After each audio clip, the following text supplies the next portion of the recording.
धन्यवाद सभापति महोदय। मैं इस देश के प्रधानमंत्री माननीय मोदी जी और इस देश के वित्त मंत्री निर्मला सीतारामन जी का शुक्रगुजार हूं कि पूरी दुनिया वित्त के मामले में कराह रही।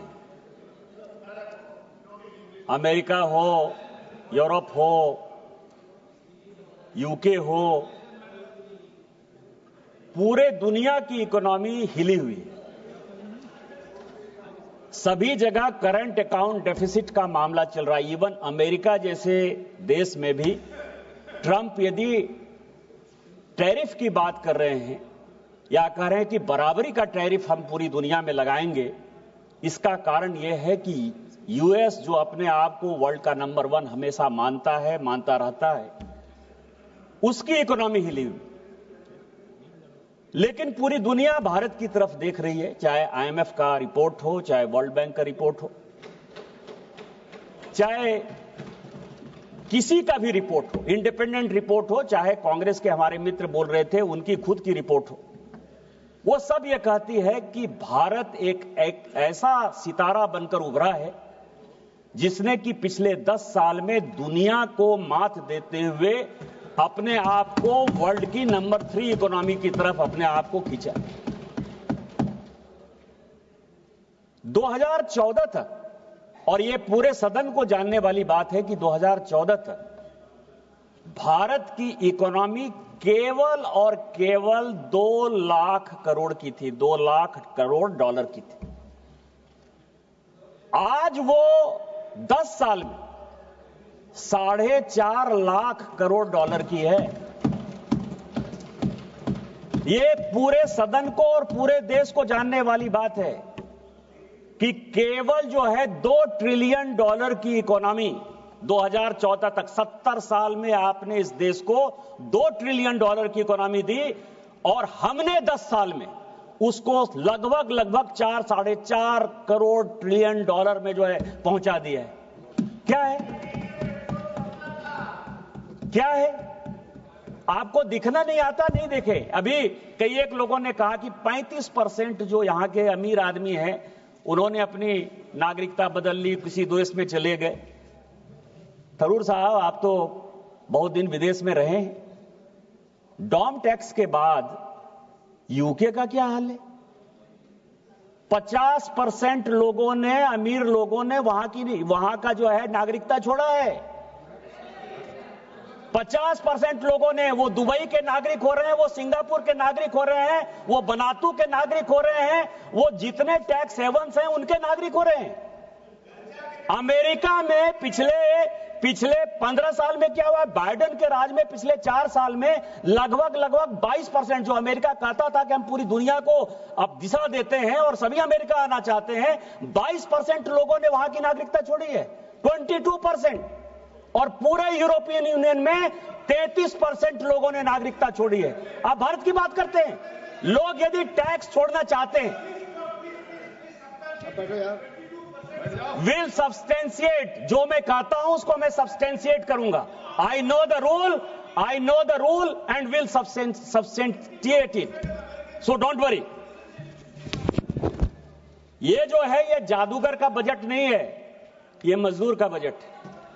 हम मजदूरी कर रहे हैं। माननीय प्रधानमंत्री जी, पिछले 10 साल से जो, इसीलिए आपने जो कहा कि ये जादूगरी का बजट है, ये जादूगरी का नहीं, ये मजदूरी का बजट है। और जो आप लोग कहते हैं ना, कांग्रेस का क्या है सिद्धांत? कांग्रेस का सिद्धांत है सुखार्थिनो कुतो विद्या नास्ति विद्यार्थिना सुखा। जो सुखी आदमी हैं, जो इनको हरा हरा चीज दिखाई देता है, उनको कभी विद्या नहीं होती। आप लोगों को कभी ज्ञान नहीं होगा, मुझे लगता है, क्योंकि आपको मोदी का विरोध करना है। एक पॉइंट एजेंडा है कि सरकार की सभी चीजों का आपको विरोध करना है और उस विरोध में आपको कोई चीज अच्छा नहीं दिखाई देगा। मैं आपको बता रहा हूं, जब हमारी सरकार बनी 2014 में, टैक्स जीडीपी रेशियो क्या था? टैक्स को आप यदि कैलकुलेट करते हैं पूरी दुनिया में या देश में, तो सबसे पहला होता है कि टैक्स जीडीपी क्या था। टैक्स जीडीपी मैं बताता हूं कि 2009 में टैक्स जीडीपी रेशियो था 6.8, 2010 में ये चला गया 6.7, 2010 में ये चला, 2011 में चला गया 6.6, 2012 में चला गया 6.5। जब हमने चार्ज लिया टैक्स जीडीपी रेशियो 6.5 था। क्यों? वाजिद अली का सामगाना था, लखनऊ विलासिता के रंग में डूबा हुआ था, सारे के सारे करप्शन जो है भरे पड़े थे, किसी के ऊपर जो है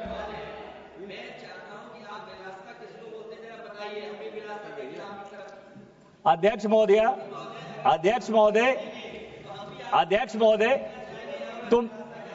मैंने तो एक कहानी का जिक्र किया। उस कहानी में वाजिद अली शाह लखनऊ के नवाब हुआ करते थे और उनके ऊपर जो कहानी लिखी गई वो कहा गया कि आज टैक्स जीडीपी रेशियो लगभग 11.7% पर है।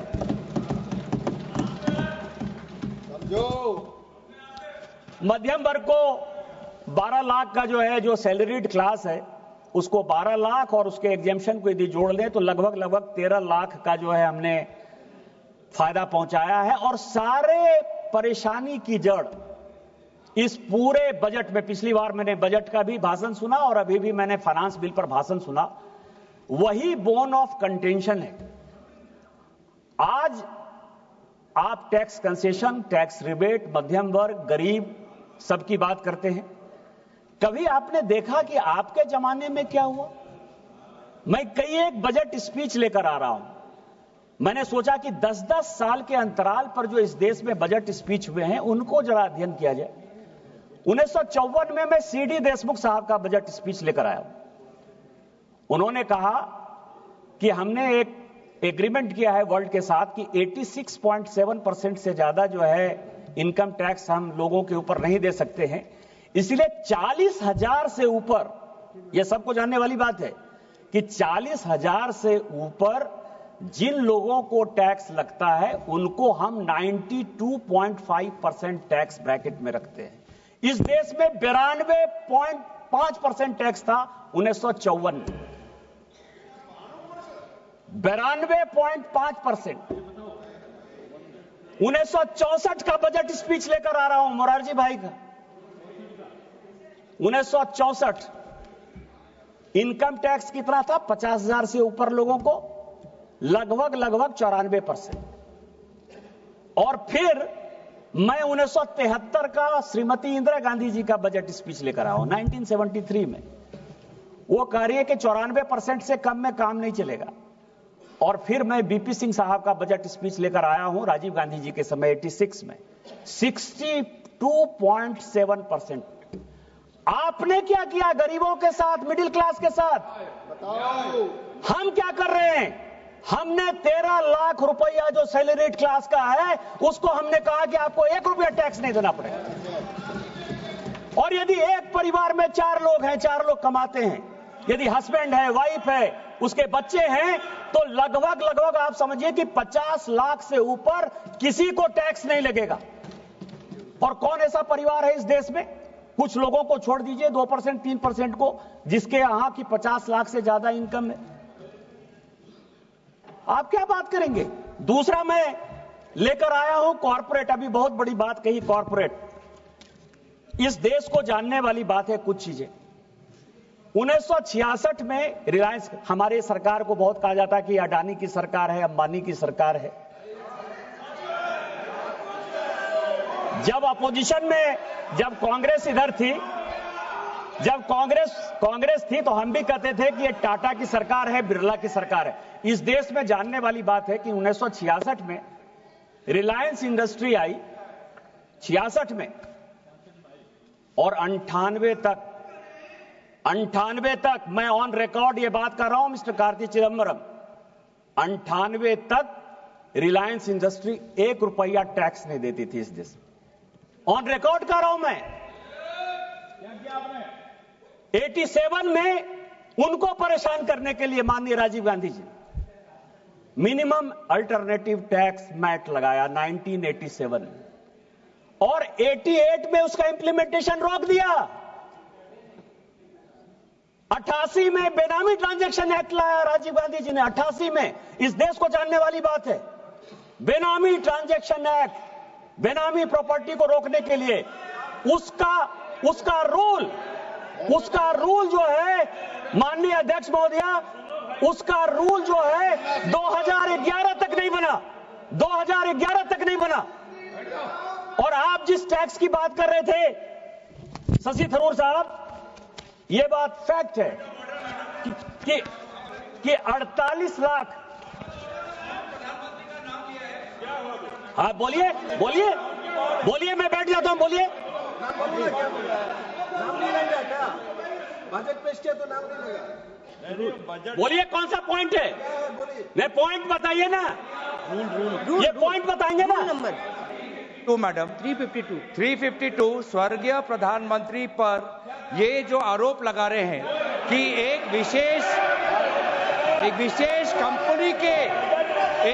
कंपनी के मद्देनजर रखते हुए एक सरकारी कानून लाया गया है, ये पूरी तरीके से उनके छवि को धूमिल करने का। माननीय कोई आरोप नहीं लगा रहे निशिकांत जी कोई आरोप नहीं लगा रहे हैं। फैक्चुअल पोजीशन देना है, फैक्चुअल पोजीशन देना कोई आरोप नहीं होता। फैक्चुअल पोजीशन देना कोई आरोप नहीं होता है। ऑन रिकॉर्ड है। देख प्लीज माननीय सदस्य, मैंने ऐसा कुछ होगा तो मैंने सभापति महोदया, मैंने सभापति महोदया कोई आरोप नहीं लगाया। मैंने कहा कि माननीय पूर्व प्रधानमंत्री राजीव गांधी जी, मैं उनका बहुत सम्मान करता हूं और सम्मान करना भी चाहिए, इस देश के प्रधानमंत्री रहे। मैंने कहा कि उन्होंने 1987 में मैट लाया, उसका इंप्लीमेंटेशन रोक दिया। मैंने यह कहा कि 88 में वो बेनामी ट्रांजैक्शन एक्ट लेके आए और जो कोई भी यहां कानून बनता है उसका एग्जीक्यूटिव ऑर्डर निकलता है, रूल्स निकलता है। 2011 तक ये रूल्स नहीं बना। मैंने तो केवल इतनी बात कही कि जब आप कोई एक्ट बनाते हो तो उसका रूल बनाओगे ना, उसको इंप्लीमेंट करोगे ना। उन्होंने 48 लाख करोड़ की बात की है। मैडम, ये जो टैक्स है ये केवल दुनिया को दिखाने के लिए आप टैक्स पे रेट करते हो और किसी के ऊपर, मैं आपको बताऊं कि उसमें से 48 लाख करोड़ का जो टैक्स बाकी, उसमें 43 लाख करोड़ रुपया जो नोशनल है, जो आपने कहा कि यदि आ जाता तो फिस्कल डेफिसिट कम हो जाता। मिस्टर थरूर, मैं आपको बताऊं, उसमें एक जो बिल है लगभग 1,10,000 करोड़ का हसन अली का। हसन अली कौन था? काशीनाथ टपोरिया कौन था? एक घोड़ा का व्यापार करने वाला आदमी जिसने कि 2007 तक कोई इनकम टैक्स नहीं दिया। 7 में आप उसके यहां रेड करते हो पूना का और उसके ऊपर जो है चार्ज लगाते हो और वो टैक्स आप कहते हो कि कभी 74 लाख करोड़ रुपया देना है, कभी कहते हो कि नहीं 1,10,000 करोड़ रुपया देना है। इस तरह से ये जितने टैक्स हैं वो 80 के पहले के हैं। और मैं आपको बताऊं कि उसमें एक टैक्स जो है, अब मैं आपको एक पढ़ के बताता हूं, मैं नहीं बोलना चाहता था, अब आप पढ़ो, सुनो। उसमें से एक टैक्स जो है बिन चड्ढा का भी है, बोफोर्स का है। मैं आपको पढ़ देता हूं, ये क्वेश्चन है। ये क्वेश्चन पूछा गया 25 फरवरी 2011 और क्वेश्चन पूछा, अनस्टार्ड क्वेश्चन है। उसमें यह पूछा गया कि whether the Bofors case is also lying in the income tax tribunal, if so the details thereof and time since when the case is pending along with। और उसके बाद पूछा गया कि whether the Central Bureau of Investigation has not taken this case seriously। यह question पूछा गया और उसका जवाब आप ही की सरकार दी। आपने कहा कि हां यह बात सही है कि 87, 88 से लेकर 93, 94 तक इनकम टैक्स डिपार्टमेंट ने विन चड्ढा के ऊपर, हिंदुजाज के ऊपर, एसके भटनागर के ऊपर, ये बड़ा केस है और इसके ऊपर जो है इनकम टैक्स ने बताया कि उन्होंने इलीगल तरीके से बोफोर्स के जो किकबैक आए थे उसमें से पैसे नहीं दिए, वो आज भी पेंडिंग है। और दूसरा, आपने उसी के आगे कहा कि हम सब कुछ जानते हैं कि इसमें बोफोर्स के पैसे आए, बिन चड्ढा को पैसे गए। बिन चड्ढा का ये आपका उत्तर है, इसीलिए मैं इसको, कार्ति जी मैं आप बताएं तो मैं इसको प्लेस ही कर दूंगा क्योंकि वो ऑन रिकॉर्ड है। लेकिन वो आप कह रहे हैं कि इसके बावजूद भी जितने एक्यूज थे बोफोर्स के, इंक्लूडिंग कोथरोची, हमने सबको क्लीन चिट देके बाहर कर दिया सीबीआई में। ये आपका जवाब। आप हमारे ऊपर चार्ज लगा रहे हो कि 48 लाख करोड़ रुपया कहां गया, 43 लाख करोड़ रुपया कहां गया। और इसी तरह के नोशनल टैक्स लगाकर या नोशनल बातें बताकर आप मुझे परेशान करना चाहते हो, इस सरकार को परेशान करना चाहते हो, सरकार के नीतियों को परेशान करना चाहते हो। और इस देश को जो कि हम वर्ल्ड की नंबर 3 इकोनॉमी बनाना चाहते हैं, उसके लिए जो है आप परेशान कर रहे हैं। बर्दाश्त करो, बर्दाश्त करो, बर्दाश्त करो। जी जी, ये भर्तरी माता साहब कुछ बोल रहे। इन चढ़ा के प्रॉपर्टी को नीलाम करके पैसा ट्रेजरी को लाया। इसके आगे भी कहानी है, बताइए। गजब हो गई।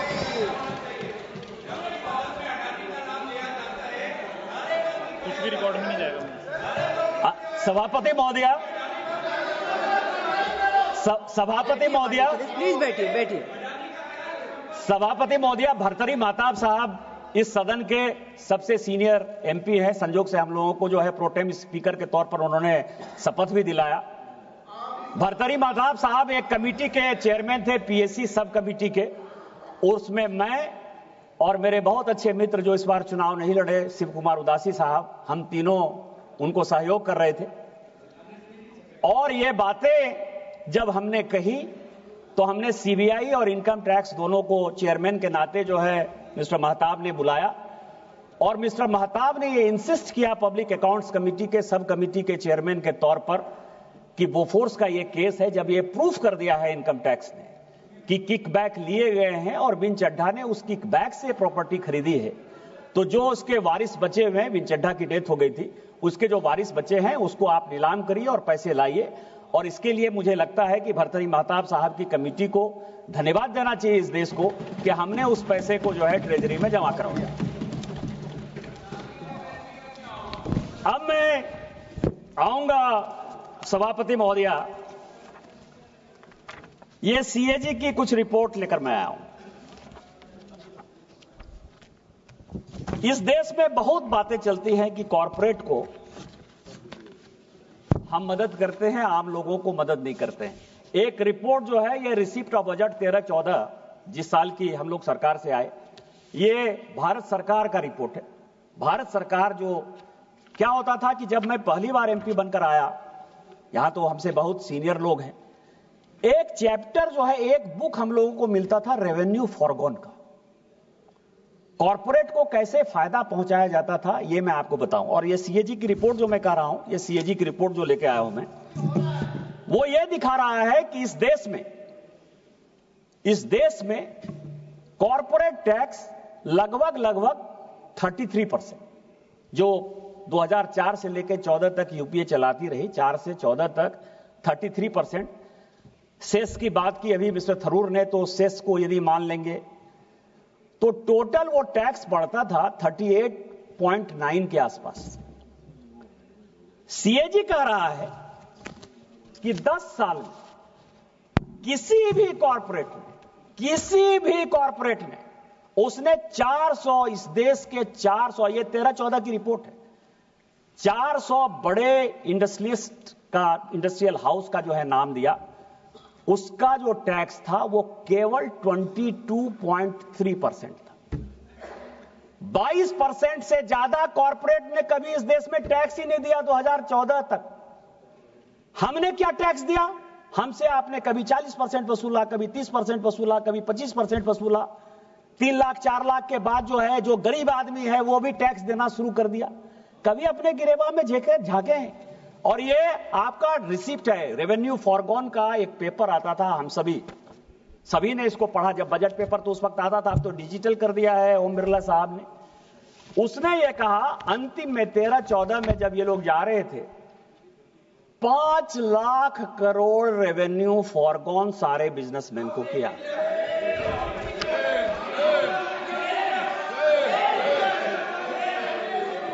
This is here.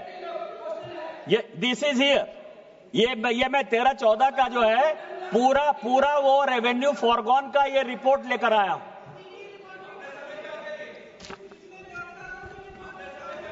तो मैं ये कह रहा हूं कि अध्यक्ष महोदया, इन लोगों को इस बजट में कुछ चीजें दिखाई नहीं देती। मैं केवल तो आपको आईना दिखा रहा हूं, मैं और कुछ नहीं बोलूंगा। मैं तो संजय की तरह सारी बातें जो है बता रहा हूं। यदि आप सुनना चाहते हैं तो सुनिए, नहीं सुनना चाहते हैं मैं क्या करूं। अब रोजगार की बात कर रहे हैं, कि इस बजट में रोजगार के लिए क्या क्या है। आप लोग सबसे ज्यादा चिंता जो है उसी पर कर रहे हैं। मैं रोजगार पर ही आता हूं। इंटरनेशनल फाइनेंसिंग सर्विस सेंटर, इसके ऊपर हमने जो है बहुत ज्यादा ध्यान दिया। उसके टैक्स के कंसेशन के बारे में, जिससे कि नए नए स्टार्टअप्स खड़े हों, नए लोग आए, नई इक्विटी आए, नए डेवलपमेंट हो। कभी आपने इस बजट को पढ़ा है? इलेक्ट्रॉनिक मैन्युफैक्चरिंग दूसरा ऐसा सेक्टर है जिस पर कि यह सरकार इस बजट में, इस फाइनेंस बिल में बहुत कुछ लेकर आई है। और फिर मैं पूरे सदन का और पूरे देश का ध्यान आकर्षित करना चाहता हूं। बहुत बातें होती हैं कि यहां मैन्युफैक्चरिंग नहीं हो रहा है, हम लोग फेल हो रहे हैं, चाइना आगे बढ़ रहा है, ताइवान आगे बढ़ रहा है। चिप्स का सवाल हो, सेमीकंडक्टर का सवाल हो, टेलीफोन का सवाल हो, मोबाइल का सवाल हो। कार्ति जी, आपके लिए 96 में आपके पिताजी 97 में, जब वो देवेगौड़ा साहब और इंद्र कुमार गुजराल साहब के साथ मंत्री थे, ITA international telephone agreement, telecom agreement ITA 1 वो साइन कर, और पूरी दुनिया में 194 कंट्री है, अब तो 195 हो गया है। 195 कंट्री में केवल 17 कंट्री सिग्नेटरी थे। बाद में वो बढ़कर 29, इवन चाइना भी उसका सिग्नेटरी नहीं था। चाइना भी उस एग्रीमेंट का पार्ट 2003 में हुआ। और हमने क्या एग्रीमेंट कर लिया? हमने एग्रीमेंट कर लिया कि 2004 तक ये जितने इलेक्ट्रॉनिक्स हैं, टॉयज हैं, हार्डवेयर हैं, सॉफ्टवेयर हैं, चिप्स हैं, सेमीकंडक्टर हैं, कहीं से भी लेके आ जाइए, हम 0 ड्यूटी लेंगे। पूरी कस्टम ड्यूटी एबॉलिश कर दी। ये एग्रीमेंट साइन कर लिया। मैं उस कमेटी का चेयरमैन हूं, मिस्टर थरूर इसके पहले उस कमेटी के चेयरमैन थे, प्रताप राज यादव थे। हम लोग लगातार मेहनत कर रहे हैं, लगातार सरकार को कह रहे हैं। मैं शशि थरूर साहब का धन्यवाद दूंगा कि उन्होंने भी इस बात के लिए लगातार कहा कि ITA 1 से भारत को कैसे निकलना है। हम चाहकर भी ITA 1 से बाहर नहीं निकल पा रहे हैं, लेकिन यही इस देश के प्रधानमंत्री थे और निर्मला सीतारामन जी थी कि 2015 से पूरी दुनिया ITA 2 को साइन करने के लिए कह रही है, और हमने कहा कि हम किसी कीमत पर नहीं करेंगे, क्योंकि हमारी मैन्युफैक्चरिंग को बढ़ावा देना है।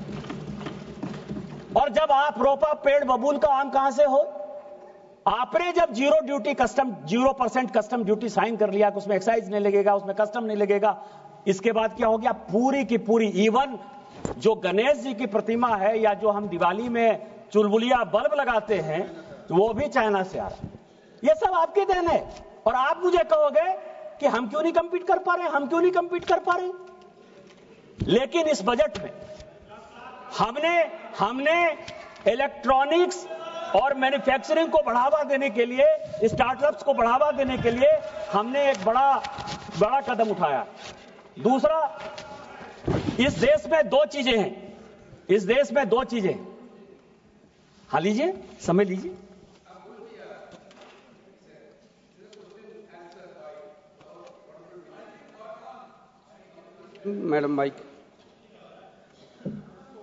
Madam Plenum, in this house, about the return of the corporate loan, including the corporate loan, 18 lakhs crores loan has been written off by this government. I will build a split up. That is the. You are talking about the UPA period. 18 lakh crores. Then the question, then specifically member asked the question whether how much the corporate loan was been written off. Then there is no data within us. The reply from the minister. What a shame is that, madam? I will show the reply. सभापति महोदय, सभापति महोदय, कहीं का ईंट कहीं का रोड़ा, भानुमति ने कुनमा जोड़ा। हमने रेवेन्यू फॉरगॉन की बात की और वो एनपीए की बात कर रहे हैं। ये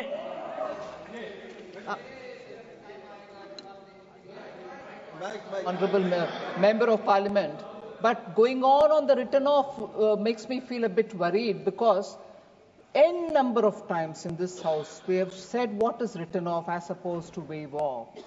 Written off is not as if it's a giveaway. We are following up with cases. 1 minute. I've heard you. I've heard you. You should hear me. Madam, I think you should listen.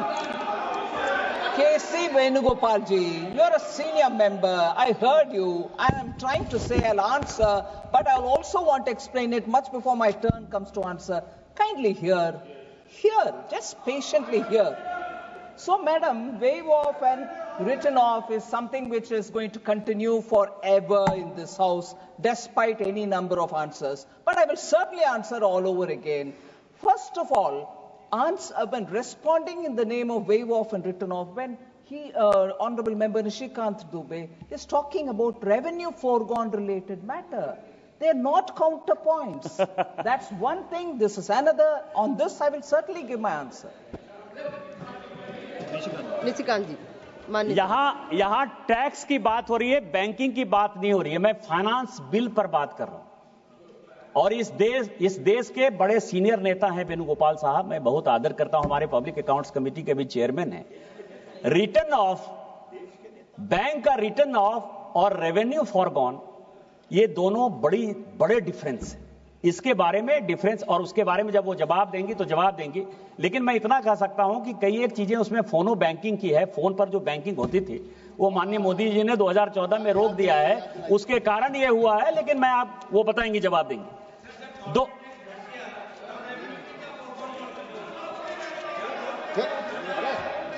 सभापति महोदया, जब corporate tax घट गया, अब आप समझिए, मुझे लगता है कि यहां प्रियंका जी बैठी हुई हैं, राहुल जी और प्रियंका जी को इन लोगों को क्लास दिलवाना चाहिए फाइनेंस के बारे में। गौरव गोगोई साहब, आपको अब आप समझिए, यदि टैक्स घट गया और टैक्स हमने यदि ऑफिशियली घटा दिया तो उसमें रेवेन्यू फॉरगॉन कहां से होगा? लेकिन मैं आपको बताऊं दो चीजें बहुत ही इंपॉर्टेंट है। दो चीजें बहुत इंपॉर्टेंट है। पूरी दुनिया को दो चीजें बहुत ही प्रभावित करने वाली हैं फ्यूचर में, और उसके लिए माननीय प्रधानमंत्री जी बहुत ही एक्टिव हैं। अभी आपको पता है कि आर्टिफिशियल इंटेलिजेंस की जो कमेटी बनी है वर्ल्ड की, उसके वो को चेयर कर रहे हैं, और आर्टिफिशियल इंटेलिजेंस पर पूरी वर्ल्ड की मीटिंग यहां भी होने वाली है। लेकिन दो चीजें ऐसी हैं जो युवाओं को आकर्षित करती हैं लेकिन देश के लिए खतरनाक है। एक है क्रिप्टो करेंसी, और जब आरबीआई के गवर्नर शक्तिकांत दास साहब थे, उन्होंने कई एक बार कहा कि क्रिप्टो करेंसी जो है ये लीगल टेंडर नहीं है। लेकिन सुप्रीम कोर्ट, हमारे यहां कोर्ट भी बहुत एक्टिव रहती है, जिस बात पर टांग नहीं अड़ाना है उस बात पर टांग अड़ाती है। क्रिप्टो करेंसी ने जो है, क्रिप्टो करेंसी के एक्सचेंज चलते रहेंगे, चीजें करती रहेंगी। आरबीआई के गवर्नर के उस स्टेटमेंट के बाद भी सुप्रीम कोर्ट का एक जजमेंट आ गया। लेकिन उसमें से जो ब्लैक मनी बाहर जा रही थी, या जो इलीगल टेंडर का, लीगल टेंडर नहीं था, इलीगल नहीं कह सकते, लीगल टेंडर नहीं था, लेकिन उसका जो उपयोग हो रहा था, उसके लिए भी इस बजट में और इस बजट के पहले भी, कि क्रिप्टो करेंसी में जो इन्वेस्ट कर रहे हैं, डिजिटल करेंसी में जो इन्वेस्ट कर रहे हैं, उसका एक पोर्शन जो है कटना चाहिए, उस पर टैक्स लगना चाहिए। यह भी इस बजट में प्रावधान है। इसके लिए मैं वित्त मंत्री जी का जो है बधाई देना चाहता हूं, धन्यवाद देना चाहता हूं कि आपने इसको लिया। दूसरा, और ये देश में उस दिन पार्लियामेंट में क्वेश्चन हो रहा था, ऑनलाइन गेमिंग। दो चीजें हैं, ऑनलाइन गेमिंग और ऑनलाइन बेटिंग, और इसमें युवा परेशान। कोई ऐसा गांव नहीं है, कोई ऐसा शहर नहीं है जहां की युवा इससे आत्महत्या करने को मजबूर नहीं है, या माँ बाप की जो गाढ़ी कमाई है वो निकाल कर जो है उसको बेटिंग में नहीं लगा रहा है। इसमें भी राज्य सरकार का विषय था। केंद्र ने बहुत कुछ करने की कोशिश की, लेकिन फिर सुप्रीम कोर्ट बीच में आ गया और सुप्रीम कोर्ट ने कहा कि बेटिंग अलग चीज है, गेमिंग अलग चीज है, और गेमिंग जो है वो स्किल, और इसके आधार पर भारत सरकार मजबूर है, बहुत कुछ नहीं कर सकती है। लेकिन अभी जीएसटी की बात कहे कि कहीं दो स्लैब है, हमारे यहां जो है 3-4 स्लैब। उस स्लैब के पीछे आपने रीजन समझा कि क्या स्लैब है? यदि गरीबों को हमको खाना पहुंचाना है, किसानों को मदद करना है, तो क्या 0% ड्यूटी नहीं होनी चाहिए? लेकिन इस गेमिंग पर भारत सरकार ने क्या किया? पूरी दुनिया जो है पूरे परेशान है इसके कारण से। कई एक लोगों को लगता है कि हमने क्या कर दिया। 28% जीएसटी इस गेमिंग पर लगता है।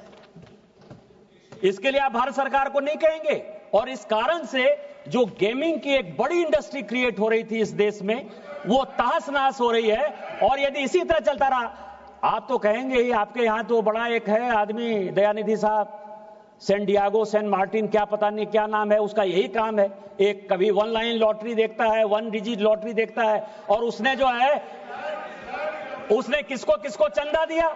इस चंदा को जो है उसने चंदा बंगाल में जो है ममता बनर्जी जी की गवर्नमेंट को दिया और आपको दिया इलेक्टोरल बॉन्ड्स में। यही है सेंट मार्टिन, यही है, उसी का फंड लेकर आप यही बात करोगे।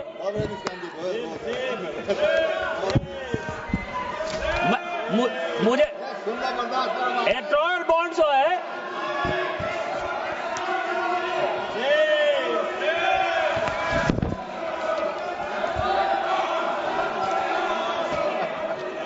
इसके बाद सभापति महोदया, इसके बाद मैं आपको बताऊं कि मैं फिर ये पूरे बजट का सब स्पीच जब पढ़ रहा था तो मैंने देखा कि जब से ये भारत स्वतंत्र हुआ, मार्केट में यदि किसी के साथ उसका सबसे अच्छा व्यापार या सबसे ज्यादा उसने बिजनेस किया तो अमेरिका के साथ किया।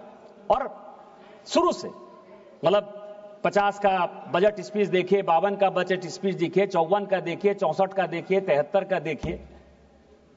आज जो स्थिति है कि लग रहा है कि ट्रंप एडमिनिस्ट्रेशन आने के बाद हमारा जो है व्यापार कैसे हो और हम अपने टैरिफ को एडजस्ट कैसे करेंगे। और यही कारण है कि इस बजट में हमने यूरोपियन यूनियन के साथ, यूके के साथ, नए मार्केट्स के साथ, यूएस के साथ, किस तरह के, चाइना के साथ यदि व्यापार कम करना हो, बंद करना हो, वो भी भारत सरकार को करना चाहिए, मेरा व्यक्तिगत सुझाव है। ठीक है ना? और उसके लिए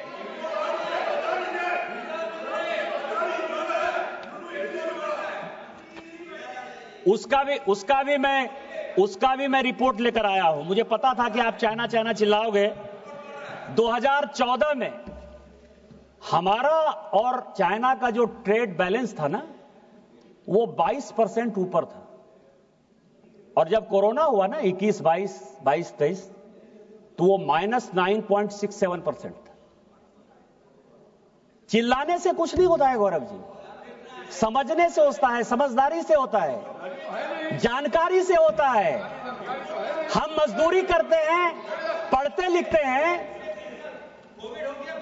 आपको पता है विद्यार्थी के 5 गुण क्या होते हैं? काक चेष्टा, बको ध्यानं, स्वान निद्रा तथैव च अल्पाहारी गृह त्यागी विद्यार्थी पंचलक्ष्मी। जब ये 5 चीज आप में होगा ना तो आप सीखोगे। यदि 5 चीज नहीं होगा, कौवे की तरह चेष्टा होनी चाहिए, काक चेष्टा, बको ध्यानम, बगुला की तरह ध्यान होना चाहिए, स्वान निद्रा, कुत्ते की तरह जो है नींद होनी चाहिए, अल्पाहारी, कम खाना चाहिए, और गृह त्यागी, घर छोड़ के, मतलब पूरा दिन रात जो है बिजनेस, मतलब अपने क्षेत्र के जनता के बीच में लगोगे तो उसके बाद समझ पाओगे। यदि ये 5 गुण नहीं होगा तो नहीं सीख पाओगे आप।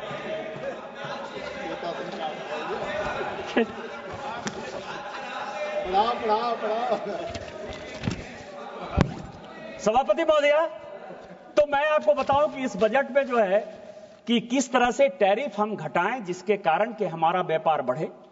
Current account deficit mister Tharoor, आपकी जानकारी के लिए कि इस देश में करंट अकाउंट डेफिसिट केवल एक बार ऐसा था जो कि कम था। हमने ज्यादा जो है एक्सपोर्ट किया था, इंपोर्ट कम हुआ था। वो माननीय वाजपेयी जी की सरकार थी। पूरे इतने भारत के इतने वर्षों के इतिहास में वो केवल एक बार 2004 में था। और उसी को आप थोड़ा सा इंतजार करिए, 2027 के बाद जब हम तीसरी बड़ी इकोनॉमी हो जाएंगे तो थोड़ा सा इंतजार करिए, हम लगातार जो है हमारा करंट अकाउंट डेफिसिट जो है कम होगा। इसके लिए आपको बहुत चिंता करने की आवश्यकता नहीं है। इसके अलावा इस देश में टीबी की बीमारी है, कैंसर की बीमारी है। आयुष्मान भारत का एक बड़ा प्रोग्राम भारत सरकार कर रही है, लेकिन आज भी जेनरिक मेडिसिन को बढ़ावा देने के बाद भी भारत में विदेशों से अच्छे मेडिसिन की आयात की आवश्यकता पड़ती है। और गरीबों को उसमें से कितना कम पैसा देना पड़े, नहीं कि बराबर पैसा देना पड़े, उसके लिए भी भारत सरकार ने इस बजट में 36 ऐसे मेडिसिन हैं जो जीवन रक्षक मेडिसिन है, उस पर जो है टैरिफ हमने कम किया है, जिसके कारण कि आपको माननीय प्रधानमंत्री जी को और माननीय वित्त मंत्री जी को बधाई देनी चाहिए। किसान के लिए मछली पालन, हम जब एक्सपोर्ट करते हैं, किसानों की आय दुगनी होनी चाहिए। किसानों की आय की दुगनी में आप पोल्ट्री के लिए, आप फिशरीज के लिए, इसको आप मानोगे कि नहीं मानोगे? दूध के लिए मानोगे कि नहीं मानोगे? लेकिन ऐसे तो नहीं होगा। तो मछली पालन के लिए जिस इक्विपमेंट की आवश्यकता है, जिन चीजों की आवश्यकता है, जिसमें कि हम वर्ल्ड में जो है नंबर 1 एक्सपोर्टर बन पाए मछली पालन के लिए, उसका भी इस बजट में जो है एक बड़ा जिक्र है कि हमने उसकी टैरिफ ड्यूटी को जो है कम किया है। अभी लौट के आई हैं सुनीता विलियम्स। हम भी चंद्रमा पर जाना चाहते हैं, मंगल पर जाना चाहते हैं, हमारा एक प्लान है।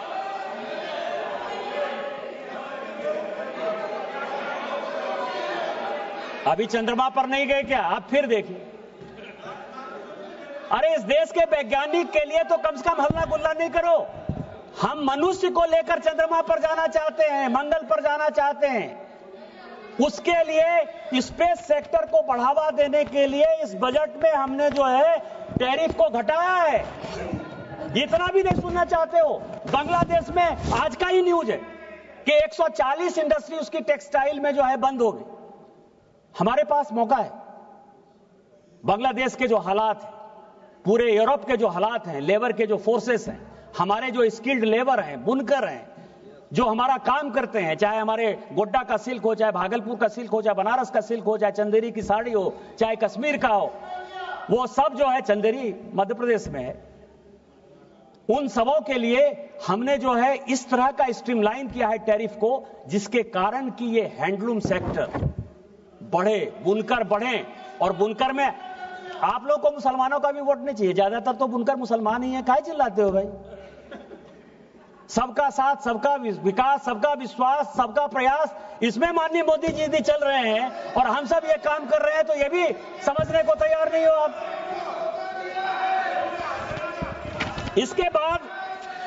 इसके बाद जीएसटी में, बस 4-5 मिनट में मैं खत्म करूंगा। जीएसटी में अभी कहा गया कि जीएसटी रैशनल होना चाहिए। मुझे लगा, शशि थरूर साहब का सम्मान करता हूं, बहुत पढ़ते लिखते हैं, लेकिन मुझे लगता है कि शायद नई किताब लिख रहे होंगे तो फाइनेंस बिल थोड़ा कम पढ़ पाए।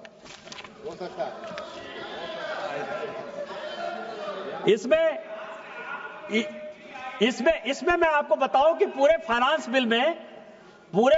बिल में amendment in section 2 of CGC act 2017, इसमें हमने क्या रैशनल करने के लिए किया है। दूसरा अमेंडमेंट हमने किया है सेक्शन 12 और 13 में हमने अमेंडमेंट किया है। Amendment in section 17 of GST act 2017, चूंकि बहुत बड़ा अमेंडमेंट है, इसलिए मुझे लगा कि पूरे हाउस को बता दूं, क्योंकि जीएसटी पर सभी लोग चर्चा करते हुए इसकी बात करेंगे। सेक्शन 20 में हमने अमेंड किया है, सेक्शन 34 में हमने अमेंड किया है, सेक्शन 38 में हमने अमेंड किया है, सेक्शन 39 में हमने अमेंड किया है, सेक्शन 107, 112 में हमने किया है, सेक्शन 122 में किया है, सेक्शन 148 में किया है, सेक्शन शेड्यूल 3 में किया है। इतने अमेंडमेंट करने के बाद भी यदि आपको लगता है कि हम लोगों ने इस पर काम नहीं किया, तो मैं आपको क्या कर सकता हूं? मैं इतना ही आपको कह सकता हूं कि माननीय प्रधानमंत्री जी हमेशा कहते हैं कि जिस दिन से चला हूं मेरी मंजिल पर नजर है। जिस दिन से चला हूं मेरी मंजिल पर नजर है। आंखों ने कभी मील का पत्थर नहीं देखा। इस नए ऐतिहासिक फाइनेंस बिल के लिए मैं इस देश के प्रधानमंत्री माननीय वित्त मंत्री का शुक्रगुजार हूं कि उन्होंने मध्यम वर्ग के लिए, गांव के लिए, गरीब के लिए, किसान के लिए, सबके लिए एक बड़ा प्रयास किया है। और हम 2027 तक इस दुनिया की तीसरी इकोनॉमी और 2034 से लेकर 40 के बीच में नंबर 2 और नंबर 1 की इकोनॉमी बनेंगे। इसी विश्वास और इसी विकास के साथ जय हिंद, जय भारत।